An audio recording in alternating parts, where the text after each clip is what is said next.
तो जो हमारा नेक्स्ट टॉपिक है वो है इम्प्लिसिट एंड एक्सप्लिसिट फंक्शन। ठीक है, इस वीडियो तक आप जो मेजर पार्ट है डिफरेंशिएशन का वो पढ़ चुके हो। अब कुछ कुछ टाइप्स आएंगे, अगर आपको नॉर्मल डिफरेंशिएशन करनी आती है तो ये कोई बहुत हार्ड नहीं है, बहुत सिंपल से।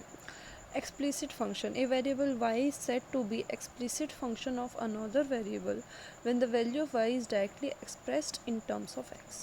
इसका मीनिंग क्या है? बेटा एक्सप्लिसिट फंक्शन होता है जब देखो दो वेरिएबल होंगे, एक होगा y एक होगा x। ठीक है, दो वेरिएबल ज़रूरी नहीं है y और x ही हो सकता है w और z हो। ठीक है, हो सकता है t और x हो। ठीक है, बस दो नाम होंगे एक तरीके से। ठीक है, उनमें से एक वेरिएबल एक साइड होगा और दूसरे वेरिएबल की टर्म्स में कोई फंक्शन लिखा होगा। जैसे यहाँ लिखा हुआ है कि y एक साइड है, बाकी बराबर में आप x की टर्म में कोई भी फंक्शन इवॉल्व कर दो, साइन को कर दो, कॉस को कर दो, जो मर्जी है वो लिख दो, सिंपल x लिख दो। ये भी हमारे पास एक्सप्लिसिट फंक्शन का है एग्जाम्पल है। y equals to sine x लिख दो, ये भी एक्सप्लिसिट फंक्शन का है कि y किसकी टर्म्स में लिखा हुआ है, x की टर्म्स में। इधर y नहीं होना चाहिए, y डायरेक्टली किसकी टर्म्स में होना चाहिए, x की टर्म में। लिखा हुआ है ना यहाँ पे एक word directly expressed in terms of x। ठीक है, कि x की आप वैल्यू रखो और किसकी वैल्यू आ जाए, y की, इधर y नहीं होना चाहिए।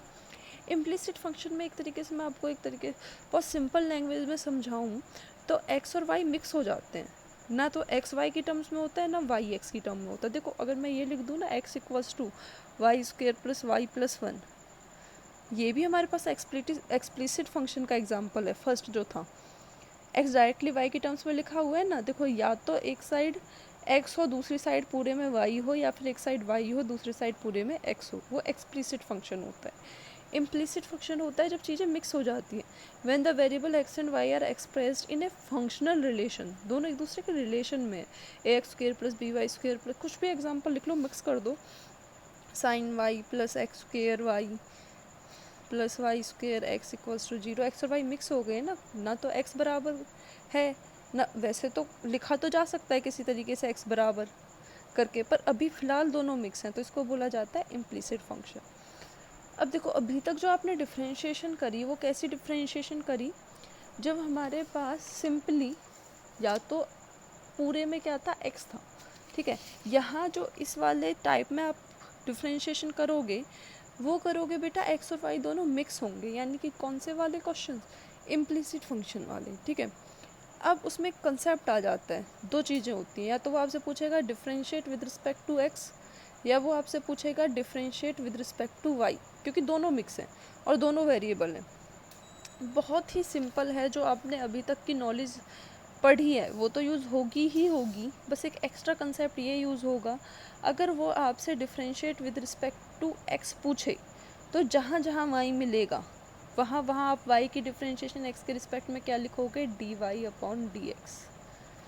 अगर वो आपसे उल्टा पूछे कि differentiate with respect to y पूछे तो जहाँ जहाँ आपको x मिलेगा वहाँ आप x की डिफ्रेंशिएशन क्या लिखोगे, dx अपॉन dy। तो यहाँ लिखा हुआ है find the derivative of y with respect to x, तो विद रिस्पेक्ट टू x लिखा हुआ है तो बेटा सबसे पहले तो इसका कंसेप्ट है कि आपको निकालना क्या है, dy dx। With respect to y पूछे तो आपको क्या लगाना है, dy dy। तो इसके आगे क्या लगाना है, फिलहाल dy dx दोनों साइड। तो dy dx of ax square plus 2hxy plus by square plus 2gx plus 2fy plus c equals to dy dx of 0। बेटा सारे कंसेप्ट वही यूज़ होंगे, बीच में प्लस है ना, तो dy dx ax स्क्वेयर के सामने अलग से प्लस dy dx 2hxy की साइड अलग से plus dy dx by square plus dy dx 2gx plus dy dx 2fy plus dy dx c। 0 का डिफ्रेंशिएशन क्या आ जाएगा हमारे पास, 0, कांस्टेंट है ना, तो 0 का डिफ्रेंशिएशन 0। अब बेटा नेक्स्ट a तो कांस्टेंट है ना, तो a आ जाएगा बाहर, डिफ्रेंशिएशन सिर्फ किसका होगा, एक्स स्क्वेयर का। 2h बाहर आएगा क्योंकि कांस्टेंट है, डिफ्रेंशिएशन सिर्फ किसका होगा, x इंटू वाई का। b बाहर आएगा, डिफ्रेंशिएशन सिर्फ किसका होगा, y स्क्वेयर का। 2g बाहर आएगा, डिफ्रेंशिएशन किसका होगा, x का। 2f बाहर आएगा, डिफ्रेंशिएशन सिर्फ किसका होगा, y का, और c के साथ तो ना x है ना y है, तो c कांस्टेंट है हमारा, तो डिफ्रेंशिएशन ऑफ c इज 0। एक तरीके से कुछ 5 है, 6 है, 4 है, एग्जैक्टली नहीं पता, पर कुछ ऐसा ही कोई नंबर है, तो उसका डिफरेंशिएशन चाहे वो 5 हो चाहे 6 हो, अल्टीमेटली तो 0 ही है। अब देखो ये चीज़ आपने की हुई है, इसमें आपको कोई दिक्कत नहीं है। एक्स स्क्वायर का डिफरेंशिएशन किसके रिस्पेक्ट में करना है? एक्स के रिस्पेक्ट में ही करना है। तो 2 आगे आएगा और पावर में रह जाएगा 1, ठीक है, 2h। अब दिक्कत यहाँ है, ये चीज़ आपने नहीं करी कि y भी हो और नीचे क्या लिखा हो, डिफरेंशिएशन x के रिस्पेक्ट में। बेटा यहाँ मल्टीप्लाई है ना, पहली चीज़ तो x इंटू वाई है, तो प्रोडक्ट रूल अप्लाई होगा, यानी कि ब्रैकेट लगाओ। प्रोडक्ट रूल क्या कहता है? x as it is differentiation किसकी? y की, plus y as it is differentiation किसकी? x की, ठीक है, प्लस b इंटू, अब यहाँ फिर से आपको दिक्कत होगी कि मैम नीचे तो x के रिस्पेक्ट में। देखो अब तक जितने आपने एग्जांपल करे ना, फिर से वापस जाना, पेजेस पलटना, उसमें अगर नीचे x है तो आप डिफरेंशिएशन भी किस चीज़ का कर रहे हो, यहाँ पे भी ऊपर क्या दिखेगा आपको? x की टर्म ही दिखेगी, चाहे साइन x दिखे, चाहे कॉस x दिखे, चाहे x की पावर 5 दिखे, चाहे कॉस x की पावर 5 दिखे, पर दिखेगा क्या? ऊपर भी x। पर फिलहाल क्या दिख रहा है? y। बेटा डिफरेंशिएशन बिल्कुल पुराने वाले रूल से ही होगी कि पावर है 2, तो 2 आगे आएगा और y की पावर में कितना बचेगा? 1। देखो जब आप एक्स स्क्वायर का डिफरेंशिएशन करते थे ना एक्स के रिस्पेक्ट में, तो कैसे होता था? 2 आगे, एक्स की पावर बचती थी 1। यहाँ एक स्टेप नॉर्मली हम नहीं बताते, हम सिर्फ कहते हैं कि पावर की डिफरेंशिएशन हो गई। बेटा एक और होता है, चेन रूल कहता है ना कि पावर की करो फिर जो भी उसके अंदर है उसकी करो, इनटू डिफरेंशिएशन ऑफ एक्स भी होता है, ठीक है, वो होता है, पर हम लिखते नहीं है क्योंकि एक्चुअली में एक्स का डिफरेंशिएशन हो क्या जाता है? 1। तो आंसर तो अल्टीमेटली 2x आता है, तो ज़्यादा गौर नहीं करते कि एक्स का भी हो रहा है।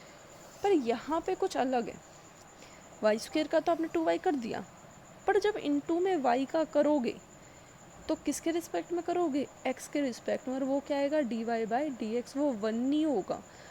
तो ये नहीं है कि उसकी वैल्यू नहीं है, उसकी तो वैल्यू है, ये तो dy/dx है। प्लस 2g, x का डिफरेंशिएशन क्या हो जाएगा? 1, प्लस 2f। बेटा ये y का x के रिस्पेक्ट में, तो आप सिंपली क्या लिखोगे? dy/dx equals to 0। 2x a, 2h को अंदर मल्टीप्लाई कर लो, 2hx dy/dx plus 2hy, x का विद रिस्पेक्ट टू x तो 1 हो जाएगा, ठीक है, plus 2by dy/dx plus 2g plus 2f dy/dx। Actually आपसे क्वेश्चन में क्या पूछा था? Find derivative of y with respect to x, यानी कि y का विद रिस्पेक्ट टू x मतलब क्या निकालना है? dy/dx। तो जो जो dy/dx की टर्म्स है ना, उनको तो आप इधर ही रखो, और जो जो नहीं है उनको उठा के दूसरी साइड ले जाओ। तो आप इधर इधर क्या रखोगे? 2hx plus 2by plus 2f, जहाँ जहाँ मैंने मार्क किया हुआ है 2hx 2by और 2f, और सब में dy/dx है तो मैं dy/dx को बाहर ही लिख लेती हूँ, इक्वल्स टू में रह क्या क्या गया? माइनस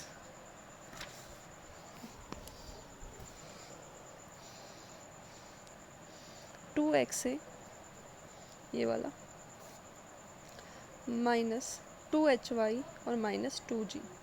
अब बेटा देखो सब में 2 है तो आप 2 भी कॉमन ले सकते हो, इधर भी सब में 2 है, 2 कॉमन ले सकते हो, 2 से 2 कैंसिल हो जाएगा। मैं नेक्स्ट में डायरेक्ट आंसर लिख रही हूँ that dy/dx equals to, minus भी बाहर कॉमन ले लेते हैं, x है प्लस hy प्लस 2g, और पूरे के अपॉन में क्या? 2 तो बाहर आ गया, देखो ये अभी मल्टीप्लाई में, तो इधर जाके डिवाइड में, तो hx प्लस by प्लस 2, ये आ गया आपका आंसर, ठीक है।